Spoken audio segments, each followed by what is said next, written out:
மாதிரியான ஒரு finish to the India versus England test series. எப்போதுமே ஐபிஎல் முடிஞ்ச உடனே அப்படியே ஒரு விட்ராயல் சிம்டம் இருக்க மாதிரியே இருக்கும். இந்த தடவை டெஸ்ட் மேட்ச் ஏன்டா முடிஞ்சது சீரீஸ், இன்னும் 6வது டெஸ்ட் 7வது டெஸ்ட்னு ஆடுங்கன்னு சொல்ற மாதிரி நீ காலைல நான் முழிக்கும் போது ஒரு feeling. What a test series, just an unreal finish. நம்ம ஃபைனல் டெஸ்ட்டை ஃபுல்லா ரிவ்யூ பண்ணோம், பட் என்டையர் சீரீஸை ரிவ்யூ பண்றோம்னு சொல்லி ப்ராமிஸ் பண்ணிருந்தேன். So welcome back to the night watch, brought to you by the all new Tata Altroz, designed to turn heads, crafted to make you feel special. என்ன பீடா இந்த series நம்மள நிஜமாவே ஸ்பெஷலா feel பண்ண வச்சுச்சா இல்லையா? ஒரு கிரிக்கெட் ஃபேன் ஆங்கிள்னு சொல்லு. இன்னும் 2 டெஸ்ட் மேட்ச் இருந்தா நல்லா தான் இருந்திருக்கும். இங்க கயானால இருக்கேன், 5:50க்கு அலாரம் வைப்பேன், அப்படியே பார்த்துனே ஒரு காஃபி குடிப்பேன். கரெக்டா அந்த லஞ்ச் டயத்துல வேகமா ஓடி போய் பிரேக்ஃபாஸ்ட் சாப்பிட்டுட்டு வந்து பார்ப்பேன். திடீர்னு அப்படியே உலகமே அப்படியே ஸ்தம்பிச்சு போய் நின்ன மாதிரி இருக்கு. அதான் நான் சொல்றேன், நான் ஒரு cricket purist. Any time if you give an option, 20 நாள்ல கயானால யாரும் கிடையாது, தனியா இங்க இருக்கேன். எனக்கு இந்த என்டர்டைன்மெண்ட்டே இந்த டெஸ்ட் கிரிக்கெட் தான். முடிஞ்சு போச்சேன்னு போச்சு. எனி டே எனி டைம் என்ன ரூம்ல லாக் பண்ணி டெஸ்ட் கிரிக்கெட் பார்க்க சொல்லுங்க, நான் பார்ப்பேன். Reverting test series, both the teams played very very well, அந்த ரைட் ஜஸ்டிஸ் சர்வ்ட். சரி, அதாவது பீடா ஒரு சில விஷயங்கள் நம்ம டிஸ்கஸ் பண்ண போறோம். ஃபர்ஸ்ட் சிராஜோட outstanding series as a bowler. அவனுக்கு ஏன்டா நீங்க மேன் ஆஃப் த சீரிஸ் கொடுக்கல? ஏதோ இந்தியாவில் ஒரு டெஸ்ட் சீரிஸ் நடக்குது, நீங்க ஒரு பேட்ஸ்மேனுக்கு ஆஸ் யூஷுவல் பொதுவா ஒரு மேன் ஆஃப் த சீரிஸ் கொடுத்துட்டீங்களா? ஓகே, என்னால புரிஞ்சுக்க முடியுது, இங்க அப்படிதான் பண்ணுவீங்க அப்படின்னு. எட்டனதர் அவள் அப்படிதான் மோமெண்ட். பட் இங்கிலாந்துல பொதுவா இந்த மாதிரி விஷயத்த ஒரு சீரீஸ் வேர் ஆல்மோஸ்ட் 8000 ரன் அடிச்சிருக்காங்க பீடாக். Let that sink in. இந்த சீரீஸ்ல ஆல்மோஸ்ட் 8000 ரன்ஸ் ஆல்மோஸ்ட் அடிக்கல. தேர் யூ கோ, 8000 தப்பா ஒரு எக்ஸ்ட்ரா பில்டப் கொடுத்துட்டேன். 8000ல ஆல்மோஸ்ட் 7200 ரன்ஸ் அடிச்சிருக்காங்க. 7187. இந்தியா 3809 ரன் அடிச்சிருக்காங்க. 9 பிளேயர் 400 ரன் பட்டியல கிராஸ் பண்ணிருக்காங்க. 50+ ஸ்கோர்ஸ், அதுவே 50 வாங்கிக்க அப்படின்னு கொடுத்திருக்காங்க. 100+ ஸ்கோர்ஸ் 21. அதாவது இது ஆடி மாசத்துல இங்க ஒரே சாயந்தரம் ஆச்சுன்னா பட்டாசு வெடிச்சு கலப்புறாங்க. பேட்ஸ்மேனுக்கு ஒரு ஆடி மாசம் வச்சு பட்டாசு வெடிச்சா எப்படி இருக்குங்கிறதுக்கு இந்த சீரீஸ் ஒரு எடுத்துக்காட்டா இல்லையா? இந்த மாதிரி சீரீஸ் இதுக்கு முன்னாடி ஆடி இருக்கியா பீடா? நீ எங்கேயா பாத்திருக்கியா? இல்ல, ஆனஸ்ட்லி ஸ்பீக்கிங் இந்த ஸ்டாட்ஸ் வேற சொல்லுது, இந்த மாதிரி ஒரு ஹை ஸ்கோரிங்கா நார்மலா போச்சுன்னா உங்களுக்கு 4 டெஸ்ட் மேட்ச் ரிசல்ட் வராது. நிறைய அந்த காலத்துல நீங்க பார்த்திருக்கீங்க, க்ளோசர் டு திஸ் போயிருக்கும், ஆனா ரிசல்ட் வராது. ஒரு 1-0 ஜெயிச்சிருப்பாங்க, இல்ல ஒரு 2-0 ஜெயிச்சிருப்பாங்க. 4 டெஸ்ட் ரிசல்ட் வந்தது. போன test match 4th test result வர வேண்டிதான். ஒரு ஸ்டெல்லார் ரெசிலியன்ஸ் காமிச்சாங்க ஜடேஜாவும் வாஷியும், ஆல்சோ கில் அண்ட் ராகுல். இல்லைன்னா அதுவும் ரிசல்ட் வர வேண்டிதான். இந்த பியூட்டி ஆஃப் டெஸ்ட் கிரிக்கெட் என்னன்னா, என்டர்டைன்மெண்ட் வியூவர்ஸுக்கு என்ன அது வந்துருச்சு. அதே மாதிரி ஒரு கிளாசிக்கல் டிஸ்பிளே ஆஃப் டெஸ்ட் கிரிக்கெட்டா 25 நாள். ஆஷா, இன்னொன்னு கேக்குறேன், இந்த கடைசி 7-8 வருஷத்துல எத்தனை டெஸ்ட் மேட்ச் 5 நாள் போயிருக்கு? உங்களுக்கு நான் சொல்லட்டுமா? உங்களுக்கு ஸ்டாட்டிஸ்டிக்ஸ் 36% தான் உங்களுக்கு கடைசி 7 வருஷத்துல 5 நாள் போயிருக்கு. 5 நாளும் உங்களுக்கு போய் 5 நாளும் ரிவெட்டிங்கா இருந்து 5வது நாள் ஒரு நாள் கூட நார்மலி என்ன ஆகும், 5வது நாள் ரிசல்ட்டே இருக்காது. சரி, எப்படா டீக்கு அப்புறம் ஆடி கால் ஆஃப் பண்ணுவாங்க, அப்படி இருக்கும். அந்த மாதிரி இல்லாம கடைசி பால் வரைக்கும் என்ன ஆகும்னு தெரியாம போச்சுன்னா high quality of cricket been displayed by both the teams முடிஞ்சு போச்சுன்னு ரொம்ப வருத்தமா இருக்கு. ஆக்சுவலா பீடா ஒரு சப்ஸ்கிரைபர் நம்மளோட சேனல்ல அழகா ஒரு விஷயம் சொல்லியிருந்தாரு. ஹாரி ப்ரூக்கோட அவள் அப்படிதான் மூமெண்ட்னு போட்டேன்னா அவர் என்ன நினைச்சாருன்னு தெரியல. ரிஷப் பந்த் இதே மாதிரிதான் அடிச்சிருப்பான். நான் அதை தான் சொல்றேன், அவனும் இதே மாதிரிதான் அடிச்சிருப்பான். ஆனா அடிக்க கூடாதுங்கிறது தான் என்னோட ஒரு கருத்தா இருக்கு. நான் ஏன் சொல்றேன் அப்படின்னா, நீ சொன்ன பாயிண்ட்டுக்கு நான் கொண்டு வந்து சேர்க்க போறேன். நான் மறந்துட்டேன்னா திருப்பி ஞாபகம் உண்டு. என்னன்னா, அதாவது நீ இந்த மாதிரி ஹாரி ப்ரூக் அந்த ஷாட்டை எடுத்து முதல்ல 80க்கு 3 அடிச்சதுல எனக்கு எந்த பிரச்சனையுமே இல்லை. அந்த இடத்துல அப்படிதான் ஆடணும், அவர் அப்படிதான் ஆடி இருக்காரு. அப்படி ஆடுறது தான் கரெக்ட், நான் ஒத்துக்கிறேன். அவரோட கேம் அதான் அவர் பேக் பண்ணிட்டாரு. ஆனா நீ உன் கண்ணுக்கு முன்னாடி அந்த பினிஷ் லைன் தெரியுது. அந்த பினிஷ் லைனை பார்க்கும்போது சுயநலத்தோட பார்க்காம அந்த பினிஷ் லைனை என் கூட இன்னொரு 10 பேரு, நாங்க 10 பேர், எங்களுக்கு பயமே கிடையாதுடா, உழைக்க தயாரா இருக்கும் அப்படின்னு சொல்லி 5 நாள் போட்டி போட்டிருக்காங்க. 1 நாள் 2 நாள்ல 5 நாள் பீடாக். 5 நாள் போட்டி போட அந்த வெற்றி கோட்டுக்கு இந்த பக்கம் அந்த பக்கம் இத்தினோடு வித்தியாசத்துல உட்கார்ந்து இருக்கு அந்த வெற்றி கோடு. அந்த 10 பேரையும் சேர்ந்து சுமந்து நம்ம ஆட வேண்டிய கடமை நமக்கு இல்லையா பீடாக்? டெஸ்ட் மேட்ச்ல ஒரு T20 கேமோ ஒரு 1 டே கேமோ கிடையாது, அங்க கிடையாது. இப்ப எப்படின்னா ஒரு ஆக்சுவலா ஒரு பாயிண்ட் என்ன சொல்லியிருந்தாருன்னா, கேம் மாறிடுச்சு, நீ மாத்தி பார்க்க கத்துக்க அப்படின்னு போட்டிருந்தாரு. ஒத்துக்கிறேன், நான் கேம் மாறிடுச்சு, பார்க்க நம்ம எல்லாருமே பழகிக்கணும். அதை தான் நான் கொண்டு வந்து சேர்க்கலான் இருந்தேன். இப்படிதான் விளையாட. இன்ஃபேக்ட் நீ சொன்ன 5 நாள் எத்தனை வாட்டி போயிருக்குன்னு பயங்கர பாட்டா விக்கெட் போட்டிருக்காங்க. இங்கிலாந்து ஆடுற பேஸும் இந்தியா ஆடுற பேஸும் ஃபியூச்சர் ஆஃப் டெஸ்ட் கிரிக்கெட் இந்த பேஸ்ல தான் ஆட போறாங்களா? ஆடினா இந்த மாதிரி மொமெண்ட்ஸ். ஏன்னா நான் தான் சொல்றேன் 2005 சீரீஸ்க்கும் இதுக்கும் ஒரே டிஃபரன்ஸ் தான், the imperfections between the two series. எக்கச்சக்க ரூக்கி மிஸ்டேக்ஸ்கள் செய்யப்பட்ட ஒரு சீரீஸ் இதுதான் நான் பாக்குறேன். ஆனா ஈவன் மோர் என்டர்டெய்னிங் த 2005 நினைக்கிறேன். ஏன்னா அவ்வளவு மிஸ்டேக்ஸ் இருக்கும்போது பார்க்க அழகா இருந்தது. நான் இந்த சொன்ன 2 பாயிண்ட் கொண்டு வந்து சேர்த்ததுல ஃபியூச்சர் ஆஃப் டெஸ்ட் கிரிக்கெட் இப்படிதான் இருக்க போதா, அந்த 10 பேர் நம்ம பின்னாடி தோள் மேல உட்காந்து நம்ம கூட டிராவல் பண்றாங்களே அவங்களுக்கும் சேர்ந்து நம்ம ஆடணும்னு யோசிக்கணுமா, இல்ல நான் நினைக்கிறது தப்பா? நீங்க நினைக்கிறது தப்பு இல்ல. நீங்க கேட்ட கேள்வி கரெக்ட். அதாவது அந்த சிம்பு சொல்லுவார், ஓட்டப்பந்தயத்துல முதல்ல ஓடி பிரயோஜனம் இல்ல, கடைசியில எவன் முடிக்கிறானோ அதான் கணக்குன்ற மாதிரி. நீங்க சொன்ன மாதிரி இந்த Harry Brook when 300 was on the scoreboard, Indian supporters were quiet, Indian fans were quiet, the 11 players on the field were quiet. இப்ப மேட்ச் முடிஞ்ச அப்புறம் நீங்க என்ன வேணாலும் பேசலாம், we believed, we know that we are going to win ன்னு. அப்ப அப்படியே கேமரா சுத்தும் போது பாடி லாங்குவேஜ் பாத்தீங்கன்னா பிலீஃப் அவங்க உடல் என்ன கூட என்னடா பண்றது இங்கேருந்து அப்படின்ற பயமும் அடுத்து என்ன பண்ண போறோம் அப்படின்னு தெரியாத அந்த ஒரு குழப்பமும் அவங்க மூஞ்சியில தெரிஞ்சதுங்கும் போது, இன்னொன்னு நான் சொல்றேன், I'm not supporting Harry Brook here, I'm not supporting Pant here. நீங்க கரெக்டா ஒரு பாயிண்ட் சொன்னீங்க, பண்ட் இருந்திருந்தாலும் you would have taken the same route. ஆனா நான் என்ன சொல்ல வரேன்னா, அதை தான் வந்து ஒரு சில கோச்சிங் ஸ்டாஃப்லாம் என்ன பண்ணுவாங்க, his success relies on the way he plays, his natural style of play. I don't want to stop it. Harry Brook record எடுத்து பாக்குறேன், இவ்வளவு ஆவரேஜ், அங்க ஒரு 300 இங்க ஒரு 200, அப்படியே ஆடு. இப்ப நான் என்ன பண்ணுவேன், நான் அதை தான் சொல்லுவேன், நீ இந்த மாதிரி ஹை ரிஸ்க் கிரிக்கெட் ஆடியே இவ்வளவு பர்ஃபார்ம் பண்ற, இவ்வளவு இம்பாக்ட் கிரியேட் பண்ற, இவ்வளவு மேட்ச் ஜெயிச்சு கொடுக்குற, கொஞ்சம் நீ வந்து உன்னோட டெசிஷன் மேக்கிங் ஸ்கில்ஸை based on the situation improve பண்ணினா நீயும் பெனிஃபிட் ஆவ, டீமும் பெனிஃபிட் ஆகும் அப்படின்னு சொல்ற விதத்துல பண்ட்டுக்கும் நான் டெஃபினட்டா சொல்லுவேன். ப்ரூக்க நான் குறை சொல்ல மாட்டேன், but he should have finished the game, அதுல எந்த சந்தேகமும் கிடையாது. ஒரு விஷயத்த நான் ஒத்துக்கிறேன் பீடா. அதாவது நம்ம ஒரு சப்ஸ்கிரைபர், நம்ம ஃபேன் சொன்னதும் சரி, நம்ம சேனல் ஃபாலோ பண்ற அவர் சொன்னதும் சரி, நீ சொல்றதையும் சரி, நான் கண்டிப்பா ஒத்துக்கிறேன். அதாவது என்னன்னா, இது என்னோட தாழ்மையான கருத்து, அது உன்னோட தாழ்மையான கருத்து, அந்த பிளேயர்ஸோட தாழ்மையான கருத்தையும் நான் ஒத்துக்கிறேன். இதுதான் நம்ம ஒரு சேஞ்சிங் லேண்ட்ஸ்கேப்ல கேம் இருக்கும்போது அதை எம்ப்ரேஸ் பண்ணக்கூடிய சூழ்நிலை பார்க்கக்கூடிய நம்மளா இருந்தாலும் சரி, கத்துக் கொடுக்கக்கூடியவங்களா இருந்தாலும் சரி, பார்க்கதான் வேணும். அதை நான் ஒத்துக்கிறேன். நம்மளும் கத்துக்கிறோம், we are all learning. நானும் இதை கத்துக்கிறேங்கிறத ஒத்துக்கிறேன். ஆனா நான் கேட்க நினைக்கிற ஒரு விஷயம் என்னன்னா, அவன் இப்படிதான் ஆடுவான்னு சொல்லி விடுறமே வழி, அது தப்புன்னு சொன்னாதான் அவன் அடுத்த தடவை அதை திருத்திக்க முடியுங்கிறது தான் என்னோட கருத்து. அதை ஒத்துக்கிறியா? 100% கரெக்ட். ஆனா இதுல ஒரு மேன் மேனேஜ்மெண்ட் ஸ்கில்ஸ் ஒண்ணு இருக்கு. இப்ப நீங்க வெளிப்படையா ஒரு பிளேயர்கிட்ட போயிட்டு இன்ஸ்பைட் ஆஃப் ஹிம் பர்ஃபார்மிங் நீ பண்றது தப்புன்னு சொன்னா he might get offended. உங்களை மாதிரி ஒரு பிளேயரை நான் பார்த்திருக்கேன், உங்ககிட்ட தைரியமா வந்து சொல்ல முடியும், என்னையா ஷாட் ஆன அந்த டயத்துல அப்படின்னு. ஓ, வேற ஆடி இருக்கணுமோ, என்னமோ அப்படி ஆடிட்டான்ப்பா அப்படின்னு சொல்ற ஒரு மனப்பக்குவம். ஏன்னா யூ ஆர் சம்மன், உங்களை மாதிரி ஒரு நிறைய பிளேயர் பார்த்துருக்கோம். ஃபாஃப் டூ பிளஸி, இன்னும் நல்லா பண்ணிருக்கலாமே, 106 அடிச்சுட்டு வந்திருப்பாரு சொல்லியிருப்பேன் இந்த ஷாட். ஆனா ஒரு சில பிளேயர் நேம் சொல்ல விரும்பல, அவங்க கிட்ட போய் இந்த மாதிரி சொன்னா what else you want me to do, அந்த மென்டாலிட்டி எடுத்துருவாங்க. So it is based on the man management skills, how flexible the player is. இப்ப அந்த பிளேயர் அந்த சிச்சுவேஷன் வந்து யோசிச்சு பாரு, இவ்வளவு தூரம் கொண்டுட்டியே, என்ன ஆயிருக்கணும், நீ மேட்சை ஜெயிச்சு கொடுத்து நம்ம சீரீஸ் ஜெயிச்சு நீ player of series, player of the match ரெண்டையும் நீ வாங்கியிருக்கணும் அப்படின்னு சொன்னா, நம்ம நல்லத்துக்கு கோச் சொல்றான்னு சொல்லிட்டு அதை எடுத்துக்கணும். அதை விட்டு நான் இவ்வளவு தூரம் ஆட்டம் பாரு, என்ன நெகட்டிவா சொல்லிட்டான் பாரு அப்படின்னு சொல்றதுக்கும் சான்ஸ் இருக்கு போது, it depends on a lot of players mentality. இப்ப நான் கொஞ்சம் அப்படியே இந்த கோச்சிங் இதுக்கு வரேன், அதனால இந்த மேன் மேனேஜ்மெண்ட் ஸ்கில்ஸ்ல சொல்றேன்.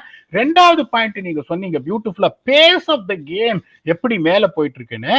அதுல வந்து என்னோட ஒப்பீனியன் என்னன்னா, இந்தியா வந்து கரெக்டா பேட்டிங் ஆனாங்க. they never tried to push the pace of the game, expect Rishabh Pant, to an extent Yashasvi Jaiswal. The pitches were so good, they played authentic shots. If anyone is trying to tell me Gill scoring 754 runs up the ante anytime, I beg to differ. ஜடேஜாவா இருக்கட்டும், ஜடேஜா எப்படி ஆடினாரு, ஜடேஜாக்கு அடிக்க தெரியாதா? ஜடேஜா எப்படி ஆடினாரு? I feel that India batted brilliantly. The conditions were suited for batting.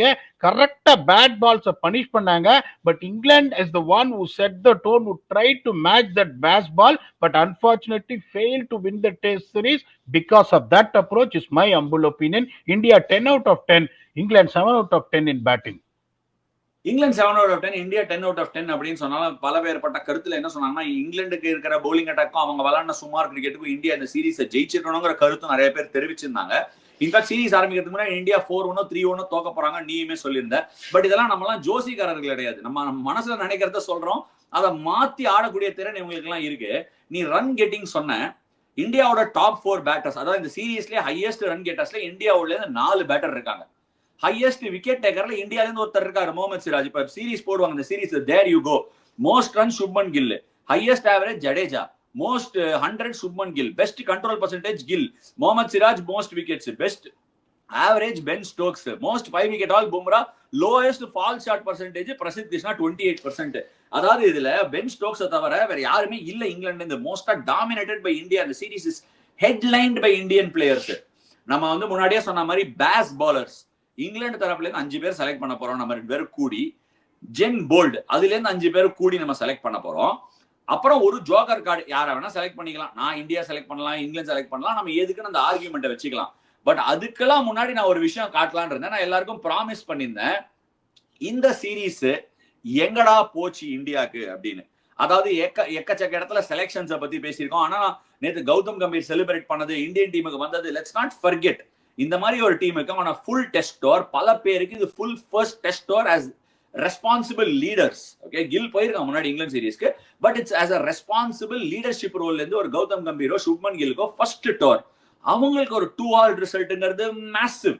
Make no mistake of it. And India வந்து அதோட ஜாஸ்தியா கிரிக்கெட் வாட்சிங் பப்ளிக் நம்ம நினைக்கிறோம்னா அது இந்தியன் பிளேயர்ஸோட அவங்களோட சரக்கை எடுத்து காட்டுது. எங்க இந்த சீரீஸ்ல இந்தியா கோட்டையை விட்டுருக்காங்க அப்படின்னா, ஒரே ஒரு ரொம்ப சின்ன விஷயம். T20 கிரிக்கெட்லயும் நான் அடிக்கடி சொல்லுவேன், ஒருத்தர் வந்து அப்படி கியூட்டா கிண்டல் பண்ணிட்டு போவார் நம்ம சப்ஸ்கிரைபர்ஸ் இல்ல, wickets don't come they fall. உன் கருத்துப்படி அப்படின்னு என்கிட்ட ஒருத்தர் போட்டிருந்தாரு கமெண்ட்ஸ்ல, எதுக்கு இந்த மாதிரிலாம் அப்படின்னு சொல்லிட்டு. டெஸ்ட் கிரிக்கெட்லயும் சரி, T20லயும் சரி, ஒன் டேலயும் சரி, திருப்பி சொல்றேன், விக்கெட்ஸ் எடுக்க முடியாது. டெஸ்ட் கிரிக்கெட்ல விக்கெட்ஸை நீங்க பில்டப் பண்ணலாம். இந்த பால் நான் விக்கெட் தான் எடுக்க போறேன்லாம் நீங்க போட முடியாது. பொதுவா பேட்ஸ்மேன் அன்கம்ஃபர்டபிள் ஏரியால டெஸ்ட் பண்ணும்போது பேட்ஸ்மேன் ஒரு மிஸ்டேக் பண்ணுவான், இல்ல நீங்க நல்ல ரிதம்ல ஒரு சூப்பர் பால் போடலாம். டெஸ்ட் கிரிக்கெட்ல ஒரு ஏஜ் ஓல்ட் ஒரு அடாஜே இருக்கு. என்னன்னா 3 runs பர் ஓவருக்கு கீழே வைங்க ரன் ரேட்னு வாங்க. 90 ஓவர்ஸ் போட்டா 270 runs கீழே வச்சா பொதுவா 6ல இருந்து 7 விக்கெட் விழுந்துரும்.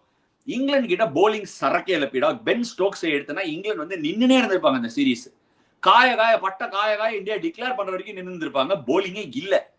கஸ் அட்கின்சன் கடைசியில வந்தாரு. ஆன் தட் நோட் கஸ் அட்கின்சனுக்கு பெரிய ஒரு கிளாப்ஸ் கொடுக்கணும். பெட்டர் கால் சால்னு ஒரு இது இருக்கு, ஒரு ஷோ. அந்த மாதிரி பெட்டர் கால் கஸ் 63 விக்கெட் எடுத்திருக்காரு. இந்த மேட்ச்ல 8 விக்கெட். கடந்த 2 வருஷத்துல அவர் தான் போலர் டு கோ டு இருந்திருக்காரு. மறக்க வேணாம், ஒரு Jimmy Anderson, Stuart Broad, England பெருசா ஹோம்ல வந்து பெருசா டாமினேட்லாம் பண்ணதே கிடையாது. அதுக்காக தான் அவங்க இந்த பேஸ்பால் தியரிக்கே போனாங்க. ஏன்னா அவங்க பேட்ஸ்மேனால ரன் அடிக்கவே முடியாது இல்ல சீமிங் கண்டிஷன்ஸ்னு. பிராட் ஆண்டர்சன் அவங்க ஜெயிச்சே ஹோம் வின்ஸ்ல டாமினேட் பண்ணிருக்காங்க. விசிட்டிங் பேட்ஸ்மேனுக்கு ஹார்ட் டைம் கொடுத்திருக்காங்க. அவங்க இல்லாதது England are going to find it very hard to replace. அவங்க போலிங்ல அவங்க ஒர்க் பண்ணி ஆகணும். பட் இந்தியா எங்க கோட்டையை விட்டுருக்காங்க அப்படின்னா, முகமது சிராஜை நம்ம பாராட்டுறோம், பும்ராவை உடனே ஒரு சைட்ல இடிக்கிறோம். அது ஏன் இடிக்கிறோம்னு எனக்கு தெரியல. நமக்கு ஒருத்தர் இல்லைங்கிறதுக்காக ஒருத்தர் தூக்கி வைக்கிறதுக்காக இன்னொருத்தர் நம்ம இடிக்கவே கூடாது. ஏன் பும்ரா லீடரா இருந்திருக்காரு? சிராஜ் வந்து 40 மேட்ச் ஆடி 120 விக்கெட் எடுத்திருக்காரு. இந்த test series is emergence of Mohammed Siraj as a leader of the bowling attack. Okay, 20 match ஆடி இருக்காரு. கடந்த 20 மேட்ச்ல 3 கேம் தான் மிஸ் பண்ணிருக்காரு 2 வருஷத்துல. 524 ஓவர் போட்டு 64 விக்கெட் எடுத்து 31.8 ஆவரேஜ் ஸ்பீடா. சிராஜோட பிக்கெஸ்ட் ஸ்ட்ரென்த் நம்ம எல்லாம் மறக்க வேணாம். அவர் டிஸ்மிஸ் பண்ற அந்த 5 விக்கெட் ஹால் இந்த மேட்ச் எடுத்த மாதிரிலாம் எல்லா மேட்ச் எடுக்க மாட்டாரு. ஆனா எதுவுமே நடக்காத கேம்ல வாடா போடுறா ஜிம்மி அப்படின்னா அங்கிருந்து பாஞ்சு வந்து ஃபுல் எஃபர்ட்டை கொடுத்து போடுவான். He does leak runs. அங்கதான் பும்ராவோட கிரேட்னஸ் நம்ம புரிஞ்சுக்கணும். ஃபர்ஸ்ட் டைம் 100 ரன் ஒரு இன்னிங்ஸ்ல கொடுத்திருக்காரு. இந்தியா 2-all சீரீஸை எப்படி மாத்திருக்கலாங்கிறதுக்கு நான் ஒரு ஸ்டாட் எடுத்திருக்கேன். The number of maiden overs. First test India தோத்தாங்க, 28 maiden England, India 14 maiden. கோட்டையை விட்டாச்சு. 2வது டெஸ்ட் நம்ம ஜெயிச்சோம். இந்தியா மேட்ச் அப் பண்ணிருக்காங்க 21 மேட் இன் போட்டு. Third test close contest again. India வந்து கடைசியில ஜடேஜா தூக்கிட்டு போனாரு. 27 ஷாட் பை 8 மேடின் ஓவர். அந்த 8 மேடின் ஓவர்ல 3 விக்கெட்டுக்கான வாய்ப்பு வரும். ஏன்னா every 3 maiden over bowled is a wicket taking opportunity in test cricket. 4வது டெஸ்ட்ல 38-14. despite that India were way behind in that game. India அங்க ஆடின டிரா தான் 5வது டெஸ்ட்ல நம்ம ஜெயிச்சிருக்கோம். இது 5வது டெஸ்ட் 4வது நாளுக்கு முன்னாடி எடுத்த ஸ்டாக் 5th டெஸ்ட் இது 24 மேடின். அதுக்கப்புறம் இந்தியா டெஃபினட்டா நிறைய மேடின் ஸ்டாக் பண்ணாங்க. க்ளோஸா இருந்தது. I think if I'm not wrong 22 மேடினோ 21 மேடினோ இந்தியா போட்டாங்க ஃபைனல் டெஸ்ட்ல. சோ இந்தியாவால இந்த டெஸ்ட்டுக்குள்ள கம்பேக் பண்ண முடிஞ்சது. இல்ல இந்தியா 15 மேடின் தான் போட்டிருக்காங்க. டெஸ்பைட் தட் இந்தியா ஜெயிச்சிருக்காங்க இந்த ஃபைனல் டெஸ்ட்ல because of changing conditions. Harry ப்ரூக்கோட ஷாட் அண்ட் அஃப்கோர்ஸ் அவனோட ஜேக்கப் பெத்தலோட shot and conditions overhead மாறிச்சு. நான் முட்டு கொடுக்கறதுக்காக அதை சொல்லல. மேடின்ஸ் அவ்வளோ குரூஷியலான ஒரு ஃபேசட். இந்தியாவால 2 விஷயத்தினால இந்த மேடின்ஸை கன்ஸ்ட்ரக்ட் பண்ண முடியல. ஒன்னு, அவங்களோட preferred second choice of defensive hard working combined pool bowling in test கிரிக்கெட்டை அவங்க டிஃபைன் பண்ணல. ஒரு ஆகாஷ் தீபம் பிரசித்தும் சேர்ந்து போடும்போது எப்படி ட்ரை அப் பண்ண ரன்ஸ்ங்கிற நாக் இன்னும் பிடிக்கல. அண்ட் 2வது இங்கிலாண்டோட பேஸ்பால் அப்ரோச். இது 2த்தையுமே இவங்க ரெஸ்ட்ரிக்ட் பண்றதுக்கு ஒரு plan A, plan B, plan சியோட ஒரு டிஃபென்சிவ் பிளான் பிளஸ் அட்டாக்கிங் பிளானோட இவங்களால இந்த சீரீஸ்குள்ள வர முடியல. கோயிங் ஃபார்வர்ட் இந்த ஒரு அட்டாக் இந்த ஒரு விஷயத்தை கன்சிடர் பண்ணணும்னு நான் நினைக்கிறேன். பீடா, யுவர் தாட்ஸ்? எக்ஸலன்ட் ஸ்டார்ட்ஸ் இது கொடுத்தீங்க. இப்ப இதுல 2 விஷயம் இருக்காஷா. ஒன்னு என்னன்னா, the defensive field setup by India fearing England's approach. That is one of the main reasons there is a difference between the maiden overs. இப்போ வந்துட்டு இங்கிலாண்டோட அட்டாக் பாத்தீங்கன்னா ஒன்னு அல்ட்ரா டிஃபென்சிவா இருக்கும், இல்லைன்னா அல்ட்ரா அஃபென்சிவா இருக்கும். அவங்க ரன் ஃப்ளோ எப்படி கொடுத்துருக்காங்க செஷன் பை செஷன் அவங்க போலர்ஸ் பாத்தீங்கன்னா, ஒன்னு close to 65 to 70% of the runs will be in boundaries, இல்லைன்னா more than 60% of the runs a combination of 1s, 2s and 3s. இப்போ ஒரு பியூட்டிஃபுல் பிரேக்கப் கொடுத்தீங்க. இப்போ every innings boundaries and 1, 2, 3s breakup கொடுத்தீங்கன்னா 50-50 close to 50-50 இருக்கும் இந்தியால. பவுண்டரியும் போகுது உங்களுக்கு, அதை தவிர வந்து சிங்கிள்ஸும் போகுதுங்கும் போது நீங்க மேடின் ஓவர் ஸ்டிச் பண்ணவே முடியாது. இன்னொரு எக்ஸலன்ட் ஸ்டார்ட் கொடுத்தீங்க. 90 ஓவர் போட்டுட்டு லெஸ் தேன் 270னா மினிமம் 6 to 7 விக்கெட்ஸ் விழுந்துருன்றீங்க. இப்ப நான் வந்து இப்ப என்ன சொல்றது, இந்த ஸ்டார்ட்ஸ் எல்லாம் எடுத்து வச்சுட்டே இருப்பேன் நான் நிறைய அந்த மாதிரி பேசணும் அப்படின்றதுக்காக. இப்ப இந்த லாஸ்ட் 10 வருஷத்துல நீங்க வந்து 90 ஓவர்ஸ்ல if you have an economy less than 3, 29%, that is 1/3 of the innings, you bowl the team out. இப்ப இன்னொன்னும் பாத்தீங்கன்னா, இப்ப ஆனஸ்டா சொல்றேன், என்னப்பா கொஞ்சம் நெகட்டிவா பேசுறியே அப்படின்னு நீங்க நினைக்கலாம். இப்ப நான் டெஸ்ட் கிரிக்கெட்ல இருந்த வரைக்கும் என்ன பண்ணுவேன், the most important key performance indicator, how to finish the over. 5 பால் சுருக்குன்னு வேர்னன் ஃபிலாண்டர் பீட் பண்ணுவாரு. 6வது பால் என்ன சொல்லுவேன், 6வது பால் ட்ரை பண்ணாத, அந்த பிரஷர் அடுத்த ஓவர் கொண்டு போ. நீ 6வது பால் ஒரு நல்ல பால் போட்டிருப்ப, ஒரு இன்சைட் எட்ஜ் 4 வரட்டும். That is going to give confidence to the batsman. Normally பாருங்க, அந்த 6வது பால் என்ன பண்ணுவாங்க, ஒரு 7வது ஸ்டம்ப்ல அப்படியே ஷார்ட் ஆஃப் குட்ல போட்டு பேட்ஸ்மேன் விட்டுருவான். You carry on the maiden over, the pressure continues the next over. இதே நீங்க பாருங்க, இந்தியா வந்து எத்தனை டைம் இந்த ஹோல் சீரீஸ்ல 5 பால் ரன் கொடுக்காம 6வது பால் கால்ல போட்டு 4, இல்லன்னா இங்க போட்டு இப்படி பிளிக் அடிச்சு 2, உங்களுக்கு ஃபைனலி என்ன ஆகும், இந்த 5 பால் நீங்க கிரியேட் பண்ண பிரஷர் 6வது பால்ல போயிடும். Next over the momentum swings back to the batsman. இதெல்லாம் ரொம்ப சின்ன இது. இப்ப இன்னொன்னு யோசிச்சு பாருங்க, 49க்கு ஆல் அவுட் பண்ண பாகிஸ்தான வாண்டரர்ஸ்ல, அதுல வந்து டேல் ஸ்டெயினுக்கு சொன்னேன், நீங்க பாரு 5 பால் நீ போட்ட 6வது பால் கால்ல போட்ட அபீஸுக்கு பவுண்டரி போயிடுச்சு. திரும்பி பார்த்தாரு, யோ 49க்கு ஆல் அவுட் பண்ணிருக்கோம், 4 ரன்னுக்கு கஞ்சநாட்டம் பேசுறேன் அப்படின்னு. இல்ல அது கொஞ்சம் இது பண்ணிதான் ஒரு 27க்கு ஆல் அவுட் பண்ணிருக்கலாம். ரெக்கார்ட் புக்ல இருந்த போது என் போட்டோவும் கொஞ்சம் ஓரமா தெரிஞ்சிருக்கும், அதுக்காக சொன்னேன்னு. ஜோக்ஸ் அப்பார்ட், ஹானஸ்டா நான் சொல்றேன், இது one of the most key performance indicator. 6வது பால் ஈதர் அப்படி வெளியில வைடா போட்டுருவாங்கல்ல, ஒரு பெரிய பவுன்சர் போட்டு continue the pressure which India didn't do unfortunately. அதனாலதான் the maidens, even though England bowling was not at all superior than Indian bowling, அவ்வளவு maiden overs போட்டிருக்காங்க. இல்ல I will cut some slack. ஏன்னா இப்போ வந்து இன்னொரு இம்பார்ட்டன்டான ஸ்டாட் எடுக்க ட்ரை பண்ணேன். என்னால ஃபுல்லா இன்ஜின்ல இருந்து எடுக்க முடியல.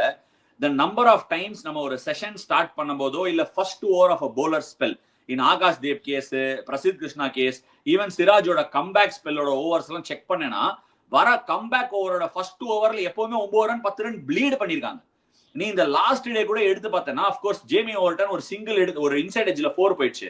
ஆனா ஃபர்ஸ்ட் பாலே ஷார்ட் பால் போட்டு 4 லெக் சைட்ல. சோ என்ன நான் ஆல் இன் ஆல் சொல்ல வரேன்னா ஒரு போலரா எந்த போலரையுமே நான் ஃபால்ட் பண்ணல. இவங்க லேர்ன் பண்ணுவாங்க early on in their careers. Akash Deep old பால்ல வரும்போது he must have a plan. எப்படி நான் இந்த இடத்துல ரன்னை சோக் பண்ண போறேன். மேட் இன் போடலைன்னா பரவாயில்ல. இப்ப இந்தியாவில கூட ஸ்பின் நாங்க போடுவோம். அப்ப என்ன பண்ணுவோம், லாங் ஆன் டீப் விக்கெட்லாம் வச்சு போடுவோம். ஆனால் 2 ரன்ல போட பார்ப்போம் அந்த ஓவரை. ஒரு ஃபுல் பால் போட்டா இழுத்து எப்படியா 2 ரன் 3 ரன் இல்லாட்டி பவுண்டரி லீக் ஆயிடும். எந்த சைடு நீ ஃபீல்டு வச்சிருக்கியோ அந்த சைடுக்காவது நீ போலிங் போட முடியும். ஒரு சைடு எடுத்துடணும் கேம்ல இருந்து. அது உனக்கு எது ஒர்க் ஆகுது. சில பேருக்கு அது பவுன்சரா இருக்கலாம், சில பேருக்கு வைட் அவுட் சைட் ஆஃப் ஸ்டம்பா இருக்கலாம், சில பேருக்கு ஸ்டம்ப் லைனா இருக்கலாம். But work it out for your self. எனக்கு என்ன சர்ப்ரைசிங்கா இருக்குன்னா இந்த மாதிரி ஒரு லாங் டெஸ்ட் சீரீஸ்ல எம்பசிஸ் அதுல ஏன் நம்ம லே பண்ணல. ஓகே பேஸ் பால் உன்னை போட விட மாட்டேங்கிறாங்க, எனக்கு புரியுது, அவங்க ரன் எடுக்கிறாங்க. நான் என்ன சொல்றேன், ஒண்ணு எடுக்கட்டும். 2 ரன்னுக்கு எப்படி போட போறேன்னு கத்துக்கோ. அந்த 2 ரன் ஓவர்ஸ் கூட ரொம்ப மினிமலா இருந்திருக்கு பீடா. ஹையா கொடுத்துருக்கோம். இந்த ரன் ப்ளீட் பண்ணும்போது 10 12 உனக்கு 18 எனக்கு 20ங்கிற மாதிரி கொடுத்துருக்கோம். அதை நீ நிறுத்தியிருந்தா நம்ம முன்னாடியே சொன்ன மாதிரி ஓவரை கம்மியா கொடு, ஜாஸ்தியா அடிக்கவே மாட்டுவாங்கிற மாதிரி அவன் மாட்டி அவனே கிரம்பிள் ஆயிருப்பான். எனிவே நீ கை தூக்கணும். என்ன மச்சி? இன்னொரு இம்பார்ட்டன்ட் பாயிண்ட் சொல்றேன். இது நீங்க கேப்டனா இருந்திருக்கீங்க, நிறைய கிரிக்கெட் ஆடி இருக்கீங்க, ஒத்துக்கிறீங்களா இல்ல? Last over spell of Indian fast bowlers பாருங்க, most of the overs will be more than 6 runs or 7 runs. ஏன் தெரியுமா? இன்னொன்னு, இந்த மென்டாலிட்டி முன்னாடியே சொல்லிடுவாங்க. நீங்களும் நிறைய கேப்டனா இருந்திருப்பீங்க, இது உன்னோட கடைசி ஓவர் இந்த ஸ்பெல்லுக்கு ஹார்டா ட்ரை பண்ணுவாங்க. இன்னொருத்தனை சொல்லுவான், அவன் வார்ம் அப் பண்ணுவான். உடனே என்ன பண்ணுவாங்க தெரியுமா, அலைஞ்சின்னு போட பார்ப்பாங்க. தேவல் 5 ஓவர்ல 11 ரன் கொடுத்துட்டு 6வது ஓவர்ல என்ன பண்ணுவாங்க, சரி என்ன கட் பண்ண போறான், அதுக்கப்புறம் நான் இன்னும் 1 மணி நேரம் கழிச்சு தான் போட போறேன்னு சொல்லிட்டு ஓடி வந்துட்டு ஃபுல்லர் லென்த் ஃபோர்த் ஸ்டம்ப்ல போட்டு நிக் பண்றேன், இல்ல பிளாஸ்ட் பண்றேன் கால்லன்னு சொல்லிட்டு அந்த 6 பால்ல 36 எக்ஸ்பெரிமெண்ட் பண்ணுவான். இந்த ஒரு கீ பர்ஃபார்மன்ஸ் இண்டிகேட்டரையும் நான் ரிஃப்ளெக்ட் பண்ணேன் சவுத் ஆப்பிரிக்கால. இங்க பாருங்க, ஒன்னே ஒண்ணு தெரிஞ்சுக்கோங்க, இப்ப நம்ம 4 மேட்ச் வின்னிங் போலர்ஸ் நமக்கு இருக்கும் அப்படிங்கும் போது 5 ஓவர் நீங்க கஷ்டப்பட்டதா 6வது ஓவர்ல கொடுக்காதீங்க. அதே மாதிரி இந்த ஸ்பின்னர்ஸ் வந்து இந்த ஷாப்பிங்னு சொல்லுவோம் நாங்க, அப்படியே மேல தூக்கி போட்டு விக்கெட் எடுத்துருவாங்களாம். மேல தூக்கி போடுற ஒவ்வொரு பாலும் கூரைக்கு தான் போகும், அதை எவனும் புரிஞ்சிக்கவே மாட்டான்.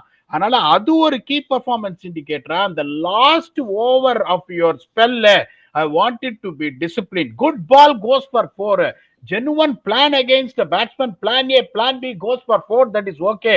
இப்ப சிராஜோட கடைசி ஓவர் ஸ்பெல்ல பாருங்க, பிரசீதோட ஸ்பெல்ல பாருங்க, பும்ராவை தவிர மத்த எல்லாரோட இதையும் பாருங்க. their economy will be at least 1.3 more than what they have given in the first 4 or 5 over spell. இது ரொம்ப ஒரு இம்பார்ட்டன்ட் திங். இந்த மாதிரி டைசெக்ட் பண்ணி எப்படி bowling யூனிட்டை நெக்ஸ்ட் லெவலுக்கு கொண்டு போகணும்னு யோசிக்கணும். கண்டிப்பா எடுத்துட்டு போயிடலாம், அது எடுத்துட்டு போயிடுவாங்க. அதான் என்னன்னா டெஸ்ட் கிரிக்கெட்டும் சரி, கிரிக்கெட் இன் ஜென்ரலாவே எவ்வளவு விஷயங்கள் இருக்கு கத்துக்கிறதுக்கு. நானும் இன்னைக்கு கூட கத்துட்டு தான் இருக்கேன் அந்த கேமை பார்க்கும்போது. ஸோ ஆப்வியஸ்லி வந்து there is no limit to learning. Long may test cricket live. What an absolute ripper of a series. அதை பேசும்போது நம்ம it's time to head on to the next place. யாரெல்லாம் நல்லா பர்ஃபார்ம் பண்ணிருக்காங்க அப்படின்னு பார்க்கும்போது first let's go with the pace bowlers. Pace bowlers எங்க போறாங்க, மெக்கலமுக்கும் ஸ்டோக்ஸுக்கும் பிகெஸ்ட் சேலஞ்ச். அவங்க வந்து எடுக்கும் போது இங்கிலாந்து ஒரு டெஸ்ட் கூட ஜெயிக்கல. ஒரு டெஸ்ட் 17 ஜெயிச்சிருந்தாங்க. பட் ஆனா வந்து இங்கிலாந்தோட அந்த ஃபார்மேட்டே மாத்திரேன், பேஸ் பால் எடுக்கிறேன்னு சொல்லி அவங்க எடுத்தாங்க. இது ஒரு பெரிய சேலஞ்சா இருந்தது இந்தியா சீரிஸ். அவங்க ஜெயிக்கல, 2-all ஆயிருக்கு. நெக்ஸ்ட் ஆஷஸுக்கு போறாங்க. மகனே அவன் மட்டும் பாட்டா விக்கெட் கொடுத்தான், ஃபீல்டிங்ல நின்று இருக்க வேண்டியதான். இங்கிலாந்து ஃபுல்லா நிக்க வேண்டியதான், ஃபீல்டிங் பண்ணினே இருப்பாங்க, பால் எடுத்துன்னு வந்துனே இருக்க வேண்டியதான். அவன் ஏதாவது கொஞ்சம் சீமி விக்கெட் போட்டானா ஏதாவது போனி அவன் சான்ஸ் இருக்கு. அவன் பாட்டா விக்கெட் போட்ட நேத்தன் லைனை கேம்ல வச்சானா ஆட்டம் க்ளோஸ் ஆயிரும். அப்கோர்ஸ் இவங்க பேட்டிங் ஆடுவாங்க. எனிவே நெவர்தலெஸ் இந்த சீரீஸை பொறுத்த வரைக்கும் who are the pace bowlers 5 பேர் பிக் பண்ணோம். Joe Root, Harry Brook pick பண்ணிடலாமா பீடா? கண்டிப்பா. இப்ப இங்கிலாந்துல ஒரு 5 பேரை பிக் பண்ணணும்னா நான் 5 பேர் பிக் பண்ணட்டுமா? Can it be a combination of bowler also? போலாம். ஜோ ரூட் நம்ம பிக் பண்ணி ஆகணும். didn't start out the series very very well, but ஆனா வந்து பேக் ஹாஃப்ல புடிச்சிட்டாரு. அந்த லார்ட்ஸ்ல வண்டாரியா அப்படிங்கிற மாதிரி வந்து பயங்கரமா புடிச்சாரு சீரீஸ. ரெக்கார்டு மேல ரெக்கார்டு உடைச்சிருக்கான். ரெக்கார்ட் ரூட் அப்படின்னு வைக்கலாம். அவனோட ரெக்கார்டை பார்த்தனா ஜாக் காலிஸ், பாண்டிங், எல்லாரையும் தூக்கிட்டு ஹோம்ல ஹையஸ்ட் நம்பர் ஆஃப் ஹண்ட்ரட்ஸ்ல போய் உட்காந்துருக்கான் மஹேலா ஜெயவர்தனே. அடுத்து சச்சின் டெண்டுல்கரோட பிரீதிங் டவுன் த நெக், அந்த ரெக்கார்டை பீட் பண்ற ஒரு கூணையில ஒரு லாஸ்ட் இன்னிங்ஸ்ல ஒரு 100 அடிச்சு ஆல்மோஸ்ட் வின் பண்ணி கொடுத்துட்டான் test match. So Root is an automatic pick. Harry Brook the exciting talent, he picks himself. ஒத்துக்கிறியா? டெஃபினட்டா. சரி, மத்தவங்க உன்னோட ஆப்ஷன்ஸ் இவங்க ரெண்டு பேரும் எனக்கு தெரிஞ்சு டைரக்ட் பிக்ஸ். வேற என்ன? Stokes, of course Stokes. Last test man of the series ஆயிடும். பென் டக்கட் நீங்க விடவே கூடாது. Ben Duckett has to be in the top 3. Stokes ஒத்துக்கிறியா? லாஸ்ட் மேட்ச் ஆடினா மேன் ஆஃப் தி சீரிஸ் ஆயிருப்பானா பென் ஸ்டோக்ஸ்? டெஃபினட்டா 4 பேரை நான் பிக் பண்ணுவேன். Duckett, Brook, Root, Stokes. அஞ்சாவது? ஷூர். அஞ்சாவது யார் எடுப்ப? அஞ்சாவது ஒரு bowler தான் எடுப்பேன். எடுக்கலாமா? எடு. ஜோஷ் டங். ஆக்சுவலி இன்ட்ரெஸ்டிங் சாய்ஸ் பீடா. நான் ஆக்சுவலி வந்து ஜேமி ஸ்மித்தை பிக் பண்ணலாம்னு யோசிக்கிறேன் ஆக்சுவலா. ஆனா Josh Tongue okay, that's an interesting thought. Okay, பீடா ஜாஷ் டங்கோட போறாரு, நான் ஜேமி ஸ்மித்தோட போறேன். ஏன்னா actually I am also incline. நானும் மாத்திக்கிறேன் பீடா. ஜேமி ஸ்மித்தை விட்டுட்டு பென் டக்கெட், பென் ஸ்டோக்ஸ். நான் வந்து பென் டக்கெட்ட ஓகே அந்த லீட்ஸ்ல ஜெயிச்சு கொடுத்தான். ஸோ பென் டக்கெட் வச்சுக்கலாம். ஜேமி ஸ்மித் எடுத்து நான் உன்னோட ஜாஷ் டாங் போயிடுறேன். என்னோட ஹிந்தி சேனல்ல ஜேமி ஸ்மித் எடுத்தேன். ஏன் ஜாஷ் டாங் யோசிக்கலன்னு நான் வச்சிருந்தேன். நீ ஜாஷ் டாங் போன எபிசோட் பேசும்போது 19 விக்கெட் எடுத்திருக்கான், இங்கிட்டும் அங்கிட்டும் போடுறான் அப்படின்னு. ஆனா 3 மேட்ச்ல 19 விக்கெட். அவன் இங்கிட்ட அங்கிட்டும் பால ஸ்ப்ரே பண்ணாலும் விக்கெட் டேக்கிங் டெலிவரிஸ் கட்டார் முட்டார்னு வருது. அந்த ஜடேஜாக்கும் இவனுக்கும் ரவுண்ட் தி ஸ்டம்ப்ஸ் நிக் ஆஃப்லாம் இஷ்டத்துக்கு பால் போடுறான். வாட் அ டேலண்ட் அவன். சோ ஜாஷ் டாங் எடுக்கலாம். சரக்கு இருக்கு ஆஷா. ஒன்னே ஒண்ணுதான் எல்லாருமே புரிஞ்சுக்க மாட்டேன்றாங்க. Josh tongue can clock 145. he is quick, he has got a smooth action, he can bowl long spells. போது அந்த டெசிஷன் மேக்கிங், அந்த டெஸ்ட் கிரிக்கெட் ஆடுற மெச்சூரிட்டி இன்னும் வரலையே ஒழிய, that is the role of the coaches to get him. இன்னும் 2 வருஷத்துல he can be the mainstay. அதனாலதான் வந்து டேலண்ட்டை நான் பாக்குறேன் ஜோஷ் டங்ல. அதுக்கான ரா மெட்டீரியல்ஸ் இருக்கு. டெஃபினட்டா தேர் இஸ் சம் பொட்டன்ஷியல். நான் ஒத்துக்கிறேன். ஆனா எங்க போடுற பால்ல எங்கெங்கயோ ஸ்ப்ரே பண்ணி விட்டுறான். Any which ways. அடுத்து இந்தியா சைட்ல இருந்து ஜென் போல்ட். யார் இந்த ஜென் போல்ட்? ஒரு 7-8 கேண்டிடேட் இருக்காங்க. நீ எங்க இருந்து போற? நான் I will start with Shubman Gill பீடா. நான் 5 பேர் எடுத்துறேன். அப்புறம் எனக்கு நீங்க சான்ஸே கொடுக்க மாட்டீங்க. சொல்லு. ஃபர்ஸ்ட் நான் சொன்ன இந்த ரோல்ஸ் ராய்ஸ் ராகுல், அதோட விடவே முடியாது. அதுக்கப்புறம் சுப்மான் கில் 2, அதுக்கப்புறம் ட்ரௌசர் பண்ட் 3, ரவீந்திர ஜடேஜா 4, முகமது சிராஜ் 5. வைல்டு கார்டு நான் அப்புறம் சொல்றேன். நான் 6வது ஜோக்கர் யாருன்னு டிசைட் பண்ணதுனா நான் 5 சொல்றேன். கேஎல் ராகுல், சுப்மன் கில் லாக், முகமது சிராஜ் லாக். நான் யசஸ்வி ஜெய்ஸ்வாலோட போறேன் பீடாக் இன்ஸ்டெட் ஆஃப் ரிஷப் பந்த். நான் வந்து ரிஷப் பந்தோட போயிருப்பேன். But simply because Mohammed Siraj என்ன பண்ணானோ அதே ஜெய்ஸ்வால் ஃபுல் சீரிஸ் ஆடி இருக்கான். கேஎல் ராகுல் ஜெய்ஸ்வால் இன்னெவிட்டபிளி உனக்கு ஒரு 40 50 ரன் ஸ்டார்ட் எல்லா தடவையும் கொடுத்துட்டாங்க.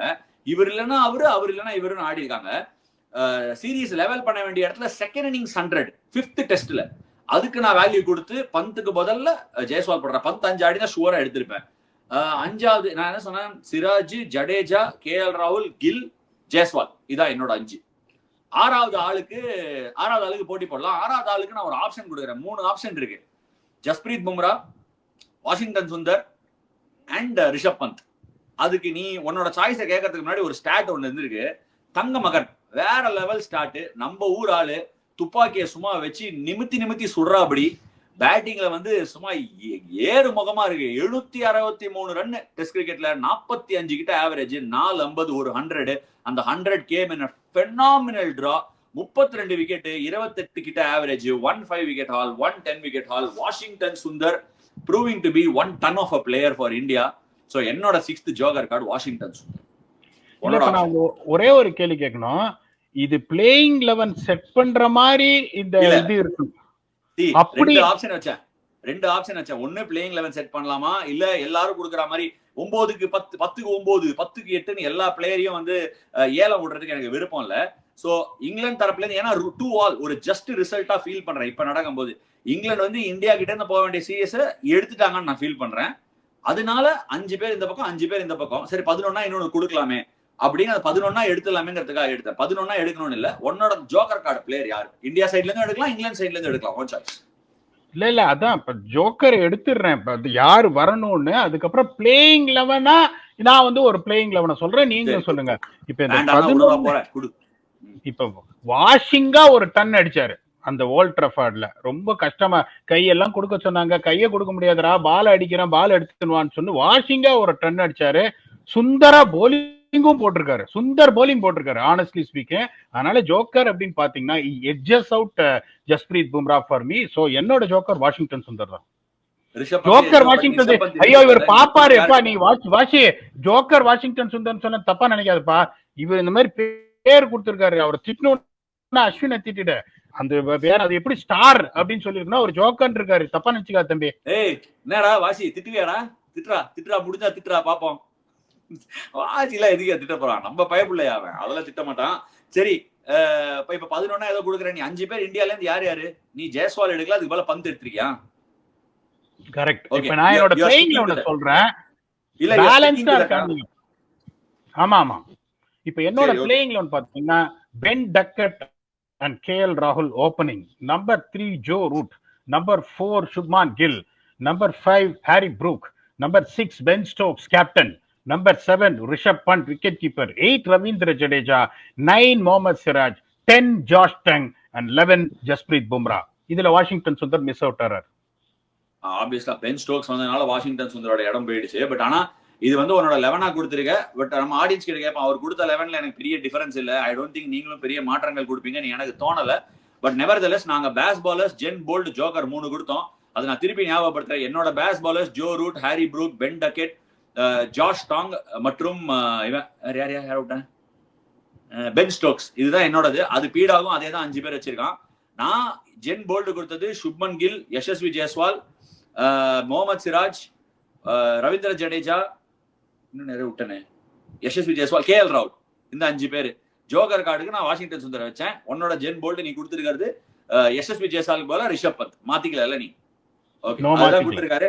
நீங்க உங்களோட ஜென் போல்ட் யாரு, உங்களோட பேஸ் பாலர்ஸ் யாரு, உங்களோட ஜோக்கர் யாரு, அது 11ங்கிறதையும் உங்க காமெண்ட் செக்ஷன்ல விடுங்க. 11 போடுறதுனால நீங்க போடலாம். But most importantly, what next for India, what next for England பீடா, நீ என்ன நினைக்கிற, என்ன டைரக்ஷன்ல யார் எங்க போறாங்க? அதான் final. India is proceeding in the right direction, Ashad. They've got the team. ஒன்னே ஒன்னு சொல்றேன், as much as you know last time நீங்க என்ன கேட்டபோது இந்தியா ஸ்ட்ராட்டஜிக்கல் எரர் பண்ணியிருக்காங்க, இந்தியா வந்து பிளேயிங் 11 சரியா காம்பினேஷன் செலக்ட் பண்ணல அப்படின்னு ஹானஸ்டா what I felt, I expressed it. But this is a win series for India. என்ன ஒரே ஒரு வருத்தம் என்னன்னா, ஜெயிச்சிருக்க வேண்டிய சீரீஸ் டிரா ஆயிடுச்சேன்னு வருத்தமே ஒழிய, give kudos to Gambhir, give kudos to their coaching staff, give kudos to the new captain, give kudos to all the support staff and the players. Bottom line, நான் உங்களை ஒரே ஒரு கேள்வி கேட்கிறேன், யோ இங்கிலாந்து வராங்க இல்லையா, எத்தனை தடவையா ஜெயிக்கிறாங்க, ஒரு டெஸ்ட் ஜெயிக்கிறீங்களா நீங்க? அதுதான் நம்மளோட ஸ்டாம்பீடா. உலக கிரிக்கெட்டோட ஃப்ரண்ட் ரன்னரா, ஒரு சூப்பர் பவரா திகழ்ந்து வந்துட்டு இருக்கோம் கிரிக்கெட். அதுதான் நம்மளோட ஸ்டாம்ப். நம்ம கிட்ட இருந்து எதிர்பார்க்கிற அந்த பெஞ்ச் மார்க் தான் நம்மளோட வெற்றி.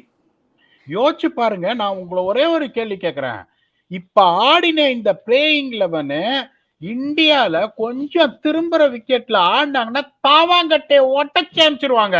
Because Washi and Ravindra Singh Jadeja all of a sudden அவங்க ரோல் வந்து இங்க batsman who can bowl will change as bowler who can bat when it comes to India. அதுக்கப்புறம் Indian batting lineup has really gone to the next level. கேள்விக்குறிகள் எங்க இருக்கு அப்படின்னா, honestly, even though I am a biggest supporters of these two, Karun Nair, has he proved himself to be in the scheme of things moving forward? தெரியாது. Sai Sudarshan, the talented Sai Sudarshan showed promise, but is he going to be the answer for you at number 3 moving forward? தெரியாது.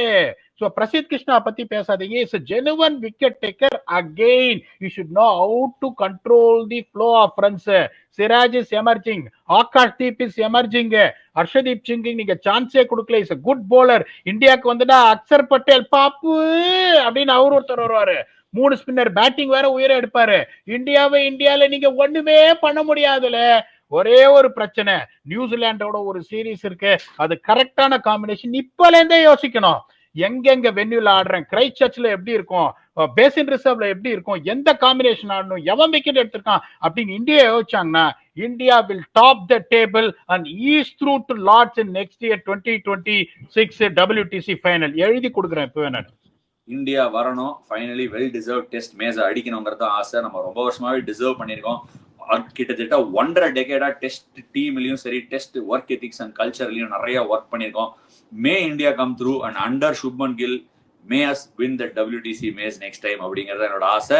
And that's a wrap on today's episode of Night's Watch. நீங்க உங்களோட கருத்துக்கள் என்ன, நாங்க ஏராளமான விஷயங்களை discuss பண்ணோம், மேடன்ஸ் discuss பண்ணோம், எங்க சீரிஸ் போச்சு, எங்க சீரிஸ் ஜெயிச்சிருக்காங்கிறத டிஸ்கஸ் பண்ணோம், என்னெல்லாம் நல்லா நடந்ததுங்கிறத டிஸ்கஸ் பண்ணோம். இது எல்லாத்த பத்தி உங்களோட கருத்துக்களை ஆஸ் யூஷுவல் போடுங்க, நாங்க படிச்சுட்டே இருப்போம். And that's a wrap on this series. கூடிய விரைவில் சந்திப்போம். ஏகப்பட்ட ஐபிஎல் ட்ரேடு, ரூமர்ஸ், ரிலீஸ்ன்னு இருக்கு, அதை பத்திலாம் பேச போறோம். Until then, thank you so much for joining us on Night's Watch, brought to you by the all new Tata Altroz, designed to turn heads, crafted to make you feel special. This series did make us feel special. Thank you so much.